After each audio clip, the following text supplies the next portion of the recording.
하겠습니다.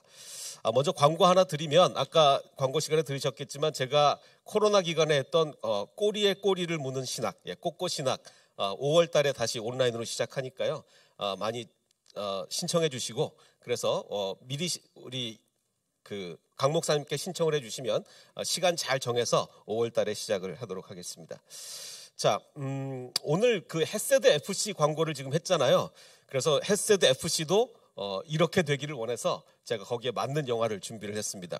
1956년에 있었던 일이에요. 그 세인트루이스. 요즘은 미국의 프로야구 인기가 옛날만 못한데 옛날에는 굉장했었거든요. 그 세인트루이스의 프로야구단 이름이 뭔지 아십니까? 세인트루이스 카디널스. 예, 우리나라의 김광현 선수도 바로 이 팀에서 뛰었었는데 이 세인트루이스 카디널스에 타월보이로 있었던 사람이 있습니다. 타월보이라 하면 그야말로 뭐 볼보이처럼 뭐 선수들이 샤워하면 타월도 갖다 주고 그렇게 허드렛 일을 하던 멕시코 사람이었어요.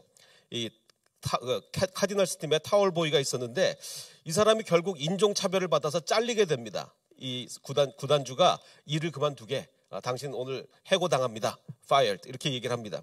그러자 왜 그러냐, 내가 일을 열심히 했는데 내가 멕시코 사람이기 때문에 그러냐. 근데 사실 맞아요. 멕시코인이라서 차별을 받아서 해고를 당하게 됩니다. 그래서 이 사람은 아픈 마음을 가지고 다시 멕시코로 돌아갑니다. 그래서 고향 마을에 갔는데 그럼 고향 마을에 가서 그럼 사람들이 막 환영을 해주냐? 그게 또 아니었어요. 이 사람을 힘들게 하던 사람이 있었습니다. 공장에서 막 일을 하는데 누가 힘들게 했냐면 어떤 사람이 당신이 미국 야구팀에 있다가 왔다고 거들먹거리고 있냐면서 굉장히 막 힘들게 해요. 그래서 왜 그런가 봤더니 이 사람이 그 동료가 이렇게 합니다. 이해해라. 그의 큰아들이 사고로 죽어서 그렇다. 그 사람이 아직 상처가 치유가 안 돼서 그렇다라고 이야기를 합니다. 정말이에요. 이 사람은 지금 아들이 죽은 상처를 치유를 못 받아서 작은 아들까지도 힘들게 합니다. 이 작은 아들이 식사 시간에 조금 늦게 왔다고 해서 너 식사 시간에 늦었으니까 밥 안 준다, 나가라. 이렇게 이야기를 합니다. 사실 그렇습니다. 우리가 과거의 상처를 치유받지 못해서 자기만 힘들 뿐만 아니라 다른 사람까지 힘들게 하는 경우가 굉장히 많아요. 우리가 살다 보면 그렇습니다. 자기만 힘든 게 아니라 그 상처가 다른 사람까지도 힘들게 해요. 자, 그런데 빌립보서에서는 뭐라고 얘기하고 있냐면 내가 바라는 것은, 사도 바울이 이렇게 얘기하는 거예요. 내가 바라는 것은 그리스도를 알고 그분의 부활의 능력을 깨닫고 그분의 고난에 동참하여 그분의 죽으심을 본받는 것인데, 최종적인 목표는 뭐냐? 왜 그러냐? 그리하여 나는 어떻게 해서든지 죽은 사람들 가운데서 살아나는 부활에 이르고 싶다. 자, 보십시오. 최종 목표는 뭡니까? 최종 목표는 부활에 이르는 거예요. 근데 그 부활에 이르는 과정이 뭡니까? 과정은 그리스도를 알고 그분의 부활의 능력을 깨닫고 부활의 고난에 동참하고 이런 것들이 부활에 참여하기 위한 과정이에요. 근데 중요한 것은 이러기 위해서 하지 말아야 될 게 있습니다. 뭘 하지 말아야 되냐면 뒤에 있는 것을 잊어버려야 돼요. 자꾸 뒤에 있는 것을 생각하면 앞으로 나아갈 수가 없습니다. 지금 이 사람도 자기 아들이 사고로 죽었어요. 어떻게 하겠습니까? 되돌릴 수가 없잖아요. 되돌릴 수가 없는 거를 자꾸 생각하고 그것 때문에 힘들어하면 점점 더 수렁에 빠질 뿐이에요. 그러니까 뒤에 있는 것을 잊어야 합니다. 잊어버릴 것은 잊어버리고 부활을 향해, 앞을 향해 나가야 되는 거죠. 그래서 혹시 우리들 가운데서도 옛날에 내 상처, 옛날에 내 아픔이 나를 계속 힘들게 한다면, 또 그것 때문에 다른 사람까지 힘들게 한다면 그 뒤에 있는 것은 잊어야 하는 거예요. 근데 지금 이 사람은 잊지를 못했어요. 자, 그러던 중에 지금 이 멕시코 마을은, 멕시코가 좀 가난한 나라잖아요. 가난한 나라 중에서도 아주 가난한 마을이었어요. 아주 가난한 마을입니다. 거기서 이제 이 신부님이 이제 기도를 합니다. 정말 이 가난한 나라, 가난한 마을에서 아무 희망도 없이 살아가는 저 아이들에게 제가 무엇을 할 수 있겠습니까? 하나님께 이제 계속 기도를 하다가 하루는 기도하던 중에 이렇게 잠을 자려고 누웠는데 옛날 라디오는 크죠. 1950년대니까 아주 큰 라디오인데 라디오에서 뭐가 흘러나오냐면 미국 프로야구 중계가 흘러나오는 거예요. 자면서 이걸 딱 듣다가 그래, 바로 이거다. 아이들한테 운동을 시키면 아이들이 점점 조직력도 갖추고 뭔가 희망을 가질 수 있겠구나. 자, 근데 문제는 야구가 아까 우리 그 FC 후원을 요청한다 그랬잖아요. 뭐 아무것도 없이 못 하잖아요. 이게 공도 있어야 되는데 너무 가난해서 야구 공도 없는 거예요. 그래서 뭘 했느냐? 이 쓰레기를 칭칭 감아가지고 쓰레기를 칭칭 감아가지고 이제 공을 만들고 뭐 이래가지고 그냥 방망이는 나무 막대기 주워서 방망이 하고 쓰레기장에서 뭐 이거 쓰는 거 해가지고 이렇게 아이들 야구를 시작을 했습니다. 자, 그러던 중에 이 주인공 아이가 뭘 발견했냐면 하루는 야구공을 하나 발견을 한 거예요. 길에서 야구공 처음 봤어요. 태어나서 야구공을 처음 봤어요. 그래서 이제 이걸 가지고 친구들에게 갑니다. 친구들에게 야, 내가 야구공을 주웠다 라고 얘기하니까 모두가 야구공을 처음 보는 거예요. 야구공을 처음 보면서 야, 이거 생각보다 엄청 큰데 뭐 이러면서 그 중에 한 명이 이제 신부님께 묻습니다. 뭐라고 묻냐면 신부님, 우리가 이 공을 발견한 것이 어떤 의미일까요? 라고 신부님께 물었어요. 그러자 신부님이 대답하기도 전에 주인공 아이가 먼저 대답을 합니다. 뭐라고 대답을 하냐면 우리가 야구하길 바라신다는 하나님의 뜻이다. 이건 하나님의 뜻이다. 자, 근데 여러분 어떻게 생각하십니까? 이게 근데 이게 웃을 일이 아니고 우리도 이런 식으로 하나님의 뜻을 받아들일 때가 많이 있어요. 이게 과연 하나님의 뜻을 파악하는 이게 올바른 방법인가? 근데 사실은 굉장히 조심해야 돼요. 이런 거 갖고 뭐 공 하나 발견했다고 야구하는 게 하나님의 뜻인가 보다 이렇게 하는 것은 굉장히 위험한 건 분명한데 사실 그것만 가지고는 하나님의 뜻인지는 분명하지가 않죠. 근데 한 가지 확실한 게 있어요. 그 확실한 게 뭐냐면 확실한 것은 하나님께서 이 아이들에게 지금 희망을 주고 있구나. 헤세드, 은혜를 주고 있구나. 이 아이들이 하나님께 은혜를 받은 거예요. 그래서 공을 하나 발견해서 이 아이들은 희망에 부풀었어요. 꿈에 부풀었어요. 그래서 하나님께서는 나중에 이 헤세드가 나오거든요. 하나님께서는 지금 이 아이들에게 헤세드를 주고 은혜를 주고 계십니다. 그래서 이 아이들은 신부님께 이렇게 얘기합니다. 신부님, 우리에게 팀을 만들어 주세요. 우리가 정식으로 이제는 그냥 재미로 야구하는 게 아니라 훈련으로 야구하는 게 아니라 정식 팀을 만들어 주세요. 우리 헤세드 FC처럼 정식 팀을 만들어 주세요. 이렇게 얘기하는 거예요. 자, 그러자 이제 이 신부님께서 그 세인트루이스 카디널스에서 그 타월 보이드 하던 사람이 있잖아요. 그 사람이 자기 고향 동네에 와서 뭐라고 거짓말을 했냐면 자기가 그 세인트루이스 카디널스에서 코치하고 왔다고 이제 거짓말을 한 거예요. 그래서 이제 이 신부님은 당신이 세인트루이스 메이저리그 코치였으니까 이 아이들을 좀 지도해달라 이렇게 얘기를 하는 겁니다. 근데 이 사람은 어떻게든지 이거 도망가야 되잖아요. 그래서 야구장도 없는데 어떻게 팀을 만드냐라고 이제 이렇게 합니다. 그러자 이 아이들은 그 얘기를 듣고 자, 절박하면요 아이들이 어떻게 변하는지 아십니까? 절박하면 자기들이 야구 경기장을 만듭니다. 팀을. 그래서 이렇게 만들었어요. 뭐든지 절박하면 가능해지는 거예요. 절박하지 않는 사람은 이런 일을 안 합니다. 저는 최근에 뭐가 절박했냐면 코로나 때는 그냥 뭐 다 온라인으로 모이고 이랬는데 이제 코로나가 끝나고 나니까 우리 교인들이 모일 장소가 필요한 거예요. 뭐 예배실은 너무 좋은데 주일날 와서 이제 교인들하고 뭐 편안하게 차도 한 잔 마시거나 이런 좀 편안하게 교인들이 쉴 공간이 필요한데 공간이 없는 거예요. 그래서 고민하다가 근데 이제 학교 측에 이제 요청을 하긴 했는데 문제는 뭐냐면 우리 대신 고등학교가 그 고교 학점제 시범 학교입니다. 그래서 대학교처럼 애들이 수업 시간마다 과목마다 교실을 왔다 갔다 하면서 자기가 선택한 과목을 이렇게 대학교처럼 그렇게 수업을 해요. 이 대신 고등학교가. 그러니까 문제가 뭐냐면 강의실이 많이 필요한 거예요. 그래서 학교가 이렇게 커도 이게 강의실이 모자라요. 학교가 이렇게 커도. 그래서 안 그래도 강의실이 공간이 모자른 학교인데 제가 이게 교인들의 공간을 달라 그러니까 이게 정말 너무너무 힘들어요. 그래서 저도 별의별 수를 다 쓰다가 결국 이제 제가 생각해낸 방법이 학교 측에 그러면 저랑 우리 정재준 집사님이랑 아이들에게 물리를 가르치겠다. 물리를 가르칠 때니까 공간을 달라. 그래서 공간을 얻어냈습니다. 그래서 우리 청년부실 지금 너무너무 지금 아름답게 오늘부터 청년부실 정말 아름다운 공간이 됐고 우리 바로 목양 이제 이 예배실 앞에 지금 요 카페를 공사하고 있거든요. 그래서 우리 송봉규 목사님이 열심히 지금 공사 중인데 기대하셔도 됩니다. 정말 이제 아름다운 공간이 될 거예요. 그러니까 절박하면 어떻습니까? 별의별 궁리를 다 하게 되고 결국은 이루어지는 거예요. 이게 절박하지 않으면 일이 안 이루어집니다. 그래서 이제 이 절박한 아이들이 이제 그 운동장까지 만들어 놓으니까 결국은 이제 팀이 만들어진 거예요. 자, 그러면서 이제 이 신부님이 여기서 이제 우리 개신교랑 천주교랑 달라지는 건데 저는 이게 뭐 천주교 신학 중에 좀 잘못된 거라고 생각이 드는데, 천주교 신부님은 축복할 때 이렇게 생수를 뿌려, 성수를 뿌려가면서 축복을 하죠. 이렇게 성수를 뿌리면서 아이들을 축복해 주는데 뭐라고 축복을 해주냐면, 주님의 영광을 위해 경기하는 이 학생들을 축복해 주소서라고 하면서 축복을 합니다. 자, 그럼 보십시오. 과연 이게 이 아이들의 이 야구하는 행위가 이게 주님의 영광인가를 한번 좀 생각해 보겠습니다. 왜냐하면 예를 들어서 어떤 학생이 뭐 하버드 대학에 들어갔다고 칩시다. 공부를 막 해가지고 하버드 대학에 들어갔어요. 근데 우리가 흔히 생각할 수 있는 게, 야, 하버드 대학에 들어갔으니 주님께 영광이 되었다라고 이야기할 때가 많이 있습니다. 자, 근데 한번 생각해 보십시오.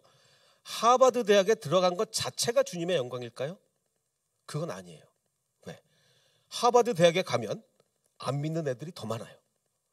그럼 대학에 들어간 것 자체가 주님의 영광이라면 오히려 사탄의 영광인 애들이 더 많게요. 그러면 그게 말이 안 되잖아요. 어떻게 하버드 대학에 들어간 것 자체가 주님의 영광이겠습니까? 안 믿는 애들이 더 많이 들어왔는데 들어간 것 자체는 영광이 아니고, 주님의 영광은 뭡니까? 뭐 좋은 학교에 들어갔으면 거기서 잘 배워서 정말 이웃을 위해서 헌신하고 하나님을 위해서 헌신하면 그게 하나님께 영광이 되는 거지, 하버드 대학에 들어간 것 자체는 결코 하나님의 영광이 될 수가 없습니다. 그래서 우리가 구별해야 될 개념이 하나님께 영광과 하나님께 감사를 구별해야 돼요. 어떤 사람이 하버드 대학에 들어갔습니다. 그러면 그거는 그 자체는 하나님께 영광은 아니고 뭡니까? 하나님께 감사. 그럼 감사하죠. 얼마나 감사합니까? 그건 감사할 일이지 그 자체가 영광은 아닌 거예요. 우리가 이 두 가지를 구별을 해야 됩니다. 자, 그런데 이 아이들의 경우는 약간 좀 달라질 수가 있어요. 예를 들어서 자, 이 아이들이 정말 극단적으로 열악한 환경에서 만에 하나 국제야구대회 우승을 했다고 칩시다. 자, 그러면 그거는 하나님께 감사한 일일까요? 영광일까요? 자, 예를 들어서 어떤 아주 우수한 팀이 우승을 했다. 그거는 일반적인 상황에서는 우승했다는 것 자체만으로는 영광이, 아까도 얘기했듯이 그건 감사할 일. 하나님 감사합니다. 우리를 우승하게 해주셨으니 감사합니다. 이제 우승을 했으니 그걸 통해서 많은 이제 덕을 끼쳐야 되겠죠. 그래야 영광까지 가는 거죠. 자, 그런데 이렇게 극단적인 환경에 있는 아이들 같은 경우에는 우승을 했다는 그 자체가 영광이 될 수가 있어요. 이건 좀 우리가 깊이 생각을 해야 될 일입니다. 자, 어쨌든 이제 이 신부님이 이렇게 축복을 했어요. 그래서 이 아이들이 여기저기서 버려지는 그 야구 배트랑 이런 걸 받아가지고 이제 정식으로 팀을 시작을 합니다. 그래서 그 가짜 코치, 타올보이를 했던 가짜 코치의 지도 아래 열심히 이제 야구를 열심히 이제 연습을 했어요. 그래서 드디어는 이 아이들이 그 미국 국경에 바로 살았거든요. 국경만 넘어가면 미국인 거예요. 그래서 미국에 가서 경기를 하러 갑니다. 이거 실제 장면이에요. 미국에 이제 버스를 타고 미국에 가서 이게 이 실제 주인공입니다. 미국에 가서 경기를 합니다. 그래서 국경에서 이제 비자를 받는데 딱 보니까 이 비자 국경 입국 심사관이 정말 멕시코 촌동네에서 미국에 경기하러 간다 그러니까 니네들 가면 이제 딱 한 경기하고 지구서 돌아올 거니까 3일짜리 비자를 주겠다. 그래서 3일짜리 비자를 받아가지고 미국을 들어갑니다. 돈도 없고 막 그래가지고 걸어가요. 걸어가면. 자, 걸어서 이제 딱 그 경기하는 곳에 도착을 했는데 얘네들은 너무 그 열악한 환경에 살다 보니 미국이 얼마나 이게 잘 돼 있습니까? 얘네들은 잔디 운동장을 처음 본 거예요. 그래서 잔디 운동장을 딱 보자마자 거기서 뒹굴기 시작합니다. 그러니까 미국 애들이 볼 때 쟤네들 뭐냐 뭐 이러는 거예요. 자, 그리고 드디어 첫 경기가 시작이 됐어요. 얘네들은 야구 시합이라는 걸 처음 해보는 거예요. 여태까지 연습만 했지. 그러니까 첫 아웃 카운트를 딱 1회 초 원아웃을 딱 잡고 나니까 막 우승한 것처럼 막 모여서 아웃 하나 잡았다고 난리가 났어요. 자, 근데 이 첫 경기 결과가 어떻게 됐느냐? 첫 경기 결과가 9대2로 승리를 합니다. 말이 안 되는 이야기죠. 자, 그리고서 이제 이 아이들이 이제 그 식당에 밥을 먹으러 갔어요. 식당에 밥을 먹으러 갔는데 이게 1950년대 일입니다. 이때만 해도 어떻게 되죠? 식당에서 백인과 흑인이 같이 밥을 먹을 수가 없어요. 그래서 미국 팀의 흑인 아이가 혼자 밥을 먹고 있어요. 백인 학생들 따로 밥 먹고 미국 팀의 흑인 아이가 혼자 밥을 먹고 있어요. 자, 그러자 이 아이들이 야, 왜 혼자 밥 먹냐? 우리 같이 먹자 해서 멕시코 애들이 와서 같이 밥을 먹어줍니다. 자, 이게 뭔지 아십니까? 이게 하나님께 과정을 통해서 하나님께 영광을 돌려드리고 있는 거예요. 이 아이들은 지금 야구 대회 참석해서 그 과정을 통해서 흑인 아이들과 같이 밥 먹고 외로운 학생들과 같이 있어주고 과정을 통해서 하나님께 영광을 돌리고 있는 거죠. 자, 정말 이 촌동네 아이들이 야구라는 걸 해본 적도 없는 아이들이 근데 말이 안 되는 일이 벌어지고 있습니다. 가서 계속 이기고 있어요. 야구 시합을 할 때마다 이 실화입니다. 실화. 계속 이기고 있어. 이거 실제 장면입니다. 계속 이기고 있어서 미국에서도 이거 너무 어떻게 얘네들이 멕시코에서도 제일 촌동네에서 야구 한 적도 없는 애들이 와서 어떻게 이렇게 이길 수가 있느냐. 신문에까지 나기 시작했어요. 이거 실제 신문 기사예요. 자, 그러던 중에 이제 문제가 발생했습니다. 계속 자, 첫 번째 게임에 졌으면 이제 멕시코로 돌아오는데 계속 이기니까 어떤 문제가 발생해요. 비자가 3일짜리거든요. 그래서 이제 비자가 3일짜리인데 우리 비자가 만료됐다. 큰일 났다. 그러던 중에 비자가 만료됐다는 게 경찰한테 들킨 거예요. 그 경찰들이 이렇게 얘기합니다. 당신들 비자가 이 사람은 멕시코 사람들에 대해서 굉장히 비우호적이에요. 당신들 비자가 만료되었으니 내가 내일 다시 오겠다. 내일 짐 싸고 있어라. 라고 돌아갑니다. 그리고 드디어 다음날 와서 이제 저 멕시코 놈들을 돌려보내야 되겠다. 아주 의기양양하게 들어갑니다. 들어갔는데 바로 차에서 무전이 와요. 뭐라고 무전이 왔냐면 저 멕시코인들을 그냥 놔두라고 합니다. 그래서 아니 누가 그런 소리를 하냐? 라고 했더니 누가 그랬을까요? 이게 막 신문에 나고 막 이래가지고 미국 국무부 장관이 걔네들 비자 연장해 주라고 해가지고 비자가 연장이 됐어요. 자, 근데 이제 문제는 뭐냐면 아이들을 다 연장해 주고 그 대신 어른 한 명만. 그래서 신부님은 돌아갔어요. 신부님은 돌아가고 그 코치만 남아서 이제 경기를 하는데 문제는 이 아이들이 항상 경기하러 나가기 전에 신부님께 기도를 받고 갔거든요. 신부님의 기도를 못 받으니까 애들이 안 나가려고 그러는 거예요. 그러니까 상대팀 감독이 와서 니네들 안 나오면 이거 몰수패 당해야 된다. 그래서 계속 근데 애들은 우리는 기도받기 전에 안 나간다. 기도 절대로. 자, 얼마나 이쁜 아이들입니까? 자, 그래서 이제 이 신문에 대해서 나중에 영화 평론가가 쓴 글을 제가 하나 봤는데 뭐라고 글을 썼냐면 그들의 집은 흙바닥이었고 그래서 이 아이들 집이요 바닥이 그냥 흙이에요. 무슨 뭐 이런 마루 이런 게 아니라 집바닥이 다 흙, 그 정도로 가난했어요. 물도 전기도 나오지 않는 집에 살았습니다. 그러나 그들이 가지고 있었던 믿음은 자기 자신에 대한 믿음이 아니었고 또 자신의 야구 실력에 대한 믿음이 아니었고 바로 하나님에 대한 믿음이었다. 이렇게 야구 평론가가 그 영화 평론가가 이 아이들에 그러니까 이 아이들은 정말 경기에 참가하는 것 자체가 하나님께 영광이었던 거예요. 정말로 이들은. 자, 그런데 이제 기도를 받지 않으면은 애들 경기 안 나간다니까 어떡합니까? 그래서 목사님을 한번 모셔왔습니다. 목사님을 한번 모셔와가지고 이제 이 목사님이 기도를 해주기로 했어요. 그래서 이 목사님이 묻습니다. 코치에게 신부님이 이 아이들을 축복할 때 늘 혹시 인용하던 성경 구절이 있냐라고 하니까 코치가 예 있습니다. 시편 108편입니다. 라고 이렇게 얘기를 합니다. 시편 108편의 내용이 뭐냐면 자 그래서 이제 이 아이들에게 목사님이 이제 축복 기도를 해주는데 시편 108편이 뭔지 아십니까? 주의 인자하심이 하늘보다 높으시며 주의 진실은 궁창 그 하늘에까지 이르나이다고 할 때 이 인자라는 말 뜻이 뭘까요? 인자 히브리어로 헤세드예요. 주님의 헤세드 하심이 하늘보다 높으시며 정말 이 신부님이 이 아이들에게 늘 이 말씀을 심어준 거예요. 하나님의 헤세드가 이렇게 크다. 너희가 정말 극단적으로 가난한 환경에서 이렇게 자랐지만 하나님의 헤세드를 받고 너희는 자라날 수 있다. 주의 진실은 궁창에까지 이른다. 라고 하면서 시편 108편 마지막에 우리가 하나님을 의지하고 용감히 행하리니 그는 우리의 대적들을 밟으실 자이다. 이렇게 이 말씀의 축복을 받고 아이들이 경기를 하러 또 나갑니다. 또 이기고 또 이깁니다. 자, 그러자 정말 이 지역사회에서 야 얘네들 이렇게 가난한데 와서 근데 문제는 체류 비용도 없죠. 뭐 유니폼도 하나밖에 없어서 똑같은 유니폼을 맨날 입고 나가니까 지역사회가 자 보십시오. 이 아이들의 스토리가 사람들을 감동시키는 거예요. 편안한 환경 가운데 있으면 아무도 감동하지 않습니다. 그런데 이 어려움을 극복할 때 감동을 주는 거예요. 그래서 지역사회가 감동을 해가지고 니네들 옷 내가 빨아줄게. 그래서 어떤 사람은 와서 자기 애들 유니폼 빨아주고 어떤 교회에서는 헌금 걷어다 야 니네들 숙박비도 없지 뭐 이러면서 헌금 걷어다 주고 지금 이러면서 아이들이 경기를 합니다.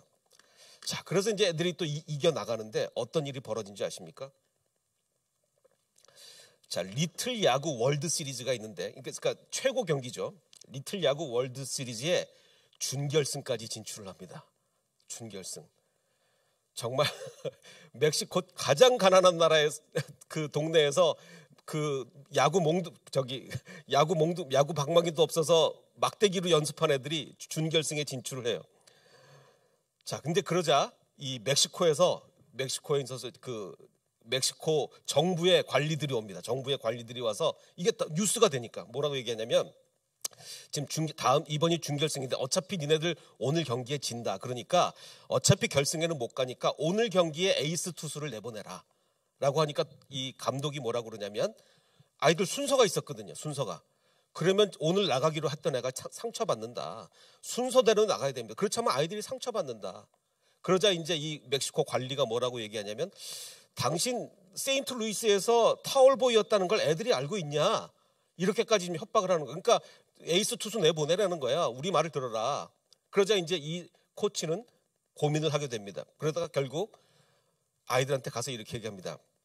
내가 너네한테 할 얘기가 있다. 사실은 내가 메이저리그 코치가 아니라 내가 타월보이였다라고 고백을 하면서 오늘 예정대로 했던 네가 나가라. 이렇게 얘기를 합니다. 내가 너희들 정말 잘못했다. 내가 코치가 아니었다. 타월보이였다.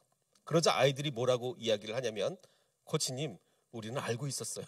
우리는 알고 있었어요. 라고 얘기하면서, 자, 보십시오. 이게, 그러면서도 이 사람을 믿고 의지하고 따라와서 오늘 이렇게 준결승까지 올라오게 된 거예요. 이게 바로 하나님께 영광이 되어가는 과정입니다. 과정이에요. 자, 그래서 이제 그 에이스 투수가 아닌 원래 예정된 투수가 나갔습니다. 이 월드 시리즈 리틀 야구 월드 시리즈 준결승이에요. 그래서 이 투수가 나갔는데 결과는 어떻게 됐을까요? 이 투수가 나가서 결과는 2대1로 승리를 하게 됩니다. 그래서 결승전에 진출을 하게 됩니다. 자, 오늘 저는 이게 사사기 말씀을 좀 옛날에 제가 설교했던 거긴 하지만 다시 한번 좀 보고 싶은데요. 사사기를 보면 이스라엘이 범죄를 하죠. 이스라엘이 범죄를 하면 하나님이 구원자로 사사 한 명을 일으키십니다. 그래서 이스라엘을 구원하는데 두 번째 사사가 누구였냐? 에훗이라는 사사였어요. 근데 이 에훗 사사의 이야기는 처음부터 끝까지 이해가 되는 게 하나도 너무너무 이상한 이야기예요. 말도 안 되는 얘기예요. 처음부터 끝까지 계속 퀘스천 마크만 생겨요. 도대체 이게 말이 되나? 이게 어떤 이야기냐면, 이스라엘 자손이 악을 행함으로 하나님이 에글론 왕을 시켜서 이스라엘을 모압 왕을 시켜서 이스라엘을 정복하게 합니다. 그래서 이스라엘 자손이 에글론을 섬기는데, 그래서 너무너무 힘드니까 여호와께 부르짖습니다. 하나님, 우리를 살려주십시오. 살려주십시오. 그래서 여호와께서 그들을 위하여 한 구원자 사사를 세우셨는데, 이게 이제 두 번째 사사 에훗이죠. 자, 근데 보십시오. 우리가 성경에서 흔히 누구누구를 소개할 때, 예를 들어 베드로를 소개하면 어떻게 소개합니까? 요한의 아들 시몬, 누구누구의 아들 누구, 이렇게 하죠. 왜 그렇습니까? 이 고대 이스라엘은 성이 없기 때문에, 우리나라처럼 뭐 유이키, 그러니까 유는 성이잖아요. 성이 없기 때문에 꼭 누구누구의 아들 이렇게 얘기를 하잖아요. 그래서 시몬의 요한의 아들 시몬 이렇게 얘기를 하잖아요. 근데 정말 성경에서 이렇게 이상하게 누구를 소개한 적이 없어요. 누구냐면 에훗을 소개하는데, 베냐민 지파 사람 에훗이다. 근데 지파는 그럴 수 있죠. 어떤 지파. 근데 왼손잡이 에훗이라고 소개를 합니다. 왼손잡이. 왼손잡이가 뭐가 중요해요? 자, 우리 권주영 전사님 왼손잡인데요. 제가 우리 권주영 전사님 소개하면서, 자, 이분은 왼손잡이 권주영 전사님. 이상하잖아요. 말이 안 되잖아요. 뭐 이런 소개는 이상하다고요. 말도 안 된다고요. 근데 성경이 이 사람을 왼손잡이라고 소개해요. 도대체 그 이유가 뭐냐? 더군다나 베냐민 지파라는 게 말이 안 돼요. 왜? 베냐민이라니까 벤야민. 벤이란 뜻이 뭡니까? 누구누구의 아들. 그 야민이 뭡니까? 오른손, 오른쪽. 오른손의 아들 지파의 왼손잡이. 더 말이 안 되잖아요. 더 말이 안 돼. 자, 그래서 하여간 소개부터 말이 안 돼요. 자, 그럼 이 사람이 어떻게 했느냐? 이 사람이 이제 그 공물을 바치러 가는, 그 에글론에게 공물을 바치러 가는 이스라엘의 대표로 갑니다. 자, 근데 왼손잡이라 그러면 옛날에 차별을 받았어요. 특히 이스라엘은 하나님의 의로운 오른손이란 얘기는 왼손은 의롭지 않다는 얘기죠. 그러니까 왼손잡이는 차별받던 시대에 왼손잡이가 대표가 돼서 공물을 바치러 갑니다. 그래서 에훗이 좌우에 날을 선 칼을 만들어서 자 오른쪽 허벅지에 찼습니다. 왜냐하면 이제 이렇게는 뺄 수가 없으니까 이렇게 빼려고. 자, 여러분 성경에 에훗이 어느 쪽 허벅지에 칼 찼는지가 궁금하십니까? 안 궁금하잖아요. 근데 성경에는 써놨어요. 왜 써놨을까? 이상하죠. 왜 오른쪽에서 찼다고 써놨을까? 그래서 곡물을 모압 왕 에글론에게 바쳤는데 바치고 나서 이렇게 얘기합니다. 왕이시여, 내가 왕하고 좀 은밀한 할 얘기가 있으니까 우리 둘만 좀 있게 다른 사람 좀 내보내달라. 자, 적군의 사신이 와서 단 둘이 있게 나가게 해달라. 말이 됩니까? 이거는 있을 수 없는 이 황당한 요구에 대해서 그럼 왕이 어떻게 반응을 했겠습니까? 너 나 지금 죽일라 그러지? 말이 되냐? 이게 아니라 왕은 다 나가라. 야, 이게 말이 안 돼. 어떻게 적군의 사신이 와서 단둘이 있게 해달라는데 경비병들을 다 나가게 합니까? 말이 안 돼요. 자, 그러자 이제 에훗은 당연히 왼손을 뻗쳐서 오른쪽 허벅지에서 칼을 빼서 왕을 찔렀습니다. 궁금합니까? 에훗이 어느 손으로 찔렀을까? 어느 쪽에서 뽑았을까? 안 궁금하잖아요. 그냥 찔러서 죽였냐 안 죽였냐가 궁금하지 왼손으로 오른쪽에서 뽑았다는 거 아무도 안 궁금하거든요. 근데 써놨어요. 왜 써놨을까? 이게 정말 하여간 처음부터 끝까지 다 이상해요. 그래서 이제 에훗은 죽이고 나서 문을 닫았습니다. 문을 잠궜어요. 못 들어오게. 도망가게. 자, 에훗이 그리고 도망갔습니다. 충분한 시간이 필요하겠죠. 자, 신하들이 왔어요. 신하들이 왕이시여 이렇게 오랫동안 안 나옵니까? 이렇게 하는데 신하들이 와서 다락문이 잠겼음을 보고 여러분이 신하라면 어떻게 하겠어? 큰일 났다. 적군의 사신이랑 단둘이 있었는데 왕이 한동안 안 나와. 이거 무슨 일이 생겼구나. 당장 문 따라. 이래야 되는데 사신들이 뭐라고 얘기하냐. 왕의 신하들이 분명히 왕이 서늘한 방에서 발을 가리우신다. 발을 가린다는 건 히브리 관용어인데 우리가 이제 화장실 가서 볼일을 보면 바지를 내리면 발이 가려지죠. 그러니까 발을 가리우신다는 얘기는 볼일을 보고 계신다는 얘기예요. 그래서 아예 세번역 성경은 왕의 분명히 서늘한 방 안에서 용변을 보고 있구나. 말이 됩니까? 지금 신하들 적군의 사신이랑 단둘이 왕이 있단 말이에요. 근데 아무리 기다려도 안 나와요. 문을 두드려도 소리도 없어요. 그럼 여러분이 신하라면 큰일 났다. 당장 문 따라. 이래야 되는데 이건 분명히 왕이 지금 볼일 보고 계시는 말도 안 되잖아요. 말도 안 돼. 그것도 분명히 지금 볼일을 보고 계신다. 그러니까 완전히 영구인 거예요. 영구가 왕이시여 분명히 용변 보고 계시는 거죠. 그랬더니 예 시원하십니까? 이러면서 말이 안 되는 상황이 지금 벌어지고 있는 거죠. 말이. 얼마나 기다렸냐면요. 오랫동안. 이 오랫동안 기다려도 왕이 다락문을 열고 그러자 이제 그제서야 열쇠를 가지고 열어본즉 왕이 죽어 있는 거죠. 그동안 충분히 시간을 번 에훗은 이미 도망가고 없습니다. 자, 보십시오. 자, 여러 가지 의문점이 있는데 왜 왼손잡이라는 걸 강조했지? 어떻게 왕을 단둘이 만날 수가 있었지? 긴 칼을 숨겼는데 왜 몸수색도 안 당했지? 왕의 신하들은 왜 왕이 볼일 본다고 생각했지? 왜 성경은 자꾸 왼손으로 오른쪽에서 칼 뺐다 이런 얘기 왜 자꾸 나오지? 본문 왜 자꾸 오른쪽에 자, 여기서 중요한 것은 왼손잡이라는 게 중요한 거예요. 왜 왼손잡이가 중요하냐면 우리 이제 이 성경은 고대 히브리어인데 고대 히브리어에는 왼손잡이라는 단어 자체가 없어요. 왜 단어 자체가 없을까요? 옛날 사람들은 이게 왼손잡이는 저주받은 사람들이라니까요. 어떻게든 오른손을 쓸 수 있으면 왼손을 안 써요. 무조건 오른손을 쓰지. 그러니까 왼손잡이는 있을 수가 없는 거예요. 왼손잡이는 어느 때만 가능합니까? 오른손을 못 쓸 때만.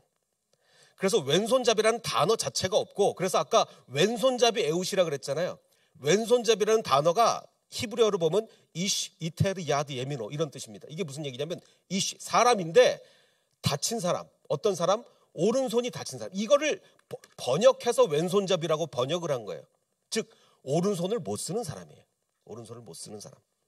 장애인인 거죠. 장애인. 자, 그러면 봅시다. 이게 스토리가 처음부터 끝까지 말이 안 됐는데 에훗이 오른손을 못 쓰는 장애인이라는 거 알면 스토리가 다 이해가 돼요. 어떻게 이해가 됩니까? 자, 장애인이라는 전제로 재해석을 해보면 딱 봐도 오른손을 못 써요. 오른손이 없거나 못 쓰거나 외적으로 티가 나는 오른손 장애인인 에훗을 보고 모압 사람들은 안심을 했어요. 오른손을 못 쓰는 사람이구나. 통과. 뭐 몸수색 할 필요도 없어요. 뭐 통과. 뭐 칼이 있는지 없는지 볼 필요도 없어요. 통과. 왕도 딱 보니까 오른손을 못 쓰는 사람이 왕이셔. 우리 둘이 그래 둘이 네가 다 나가. 이렇게 된 거죠. 그래서 결국은 암살에 성공을 했어요. 신하들도 오른손을 못 쓰는 사람이니까 안심을 한 거예요. 왕이 아무리 안 나와도 왕이 화장실 갔겠구나. 왕이 저기 뭐 설사약을 드셨나? 뭐 이렇게 너무 안심을 하는 거예요. 자, 보십시오. 그러면 이 에훗이 적군의 왕을 암살할 수 있었던 가장 큰 요인은 뭡니까? 자신의 약점이었어요. 자신의 약점으로 인해서 엄청난 하나님의 일을 이룬 거죠. 엄청난 하나님의 일. 그래서 성경은 자꾸 뭐 왼손으로 찔렀다 오른쪽에서 뽑았다 뭐 왼손잡이 이런 얘기를 계속 가는 거예요. 이걸 하면 그래 이게 궁금증이 아니라 이제 느낌표로 바뀌어지는 거죠. 자, 보십시오. 아까 말씀드렸듯이 성경의 구약 고대 히브리어에 왜 왼손잡이라는 단어 자체가 없습니까? 아무도 왼손잡이가 아니에요. 근데 이 사람은 오른손을 못 쓰는 사람이었어요. 그러니 얼마나 삶의 과정이 힘들었겠습니까? 얼마나 차별받고 얼마나 멸시받았겠어요. 자, 그런데 이렇게 차별받고 멸시받던 사람이 이스라엘의 대표로 공물을 바치러 갔다. 그의 삶 자체가 얼만큼 하나님께 영광이 되었는지 우리가 알 수 있는 거예요. 이 에훗이 대표자로 뽑혔다는 그 사실은 그의 삶 과정 자체가 하나님께 영광이었던 거죠. 그래서 하나님은 그의 결과까지 함께 하신 거예요. 모압 왕을 암살할 수 있는 결과까지 하나님께서 함께 하신 거예요. 그래서 이 에훗은 과정과 결과가 모두 하나님께 영광이 된 거죠. 자, 다시 이제 이 학생들의 이야기로 돌아오겠습니다. 정말 이 아이들은 과정 자체가 하나님께 영광이었어요. 극단적인 환경에서 정말 리틀 야구 월드 시리즈 결승까지 올라간 거예요. 자, 드디어 1957년 8월 23일 결승전 실제 화면 보여드릴까요? 실제 이거 중계 화면이 아직도 남아 있는데 그 캐스터 아나운서가 이렇게 얘기를 합니다. 이 멕시코 아이들이 또 왜소하거든요. 미국 아이들 등치가 이만한데 대회에 참가 역사사상 가장 키가 작은 팀입니다. 이러면서 지금 다윗과 골리앗이 악수하는 것처럼 양 팀의 주장이 악수. 이거 지금 그 아나운서 지금 영상이 아직 남아 있더라고요. 자, 드디어 이제 그래서 경기를 펼칩니다. 그래서 그 에이스 투수가 이제 나섰는데 1회, 2회 이렇게 이겨나갑니다. 자, 그러다가 결국은 지금 4대0까지 앞서고 있어요. 이 아이들이 앞섭니다. 결승전에서. 자, 근데 이제 놀라운 일이 이 투수가 단 한 명도 진루를 허락하지 않았어요. 9회까지. 그래서 지금 이 아나운서가 9회 투아웃까지 미국 팀은 단 한 번 출루도 하지 못하고 있습니다. 아웃 카운트 하나만 잡으면 뭐죠? 퍼펙트 게임. 퍼펙트 게임이 얼마나 힘드냐면 우리나라 프로야구가 20년이 넘었잖아요. 아직 한 번도 안 나왔어요. 20년이 넘는 한국 프로야구 역사사상 퍼펙트 게임은 한 번도 없었습니다. 미국 120년 동안 뭐 좀 있었고 한국에선 한 번도 없었어요. 자, 이 투수가 마지막 한 명만 잡으면 퍼펙트 게임이 됩니다. 자, 그래서 마지막 공을 던집니다. 어떻게 됐을까요? 스트라이크 아웃. 퍼펙트 게임이 된 거예요. 그래서 이거 실제 장면입니다. 리틀 야구 월드 시리즈 사상 아직도 없습니다. 단 한 번 전무후무한 퍼펙트 게임을 이 경기에서 만들어내게 됩니다. 그야말로 이것은 하나님께 영광이 된 거죠. 그래서 이 아이들이 미국 대통령까지 만나고 와요. 자, 그래서 이 영화의 제목은 The Perfect Game입니다. 자, 제가 여러분께 드리고 싶은 말씀은 내 삶에는 감동의 스토리가 있는가? 지금 이 아이들은 사람들에게 감동을 줬어요. 누구까지 움직였습니까? 미국의 국무부 장관까지 움직여서 비자를 연장해 줬어요. 모든 동네 사람들이 얘네들 빨래 해주자. 교회에서는 얘네들을 헌금 걷어주자. 이 다른 사람을 감동시키는 게 어디서 나왔을까요? 어려움을 극복하는. 믿음으로 어려움을 극복하는 이 과정에서 사람들에게 감동을 준 거예요. 그래서 오늘 우리 목장 모임 나중에 하시면서도 내 삶에는 감동의 스토리가 있는가를 우리 목원들과 함께 나눴으면 좋겠습니다. 그리고 또 마지막으로 그래서 내 삶의 과정을 통해서 하나님께 나는 영광을 돌리고 있는가? 이 아이들처럼 삶의 과정을 통해서 하나님께 영광을 돌리고 있는가? 이것을 깊이 묵상하는 저와 여러분이 되시기를 주님의 이름으로 축원합니다.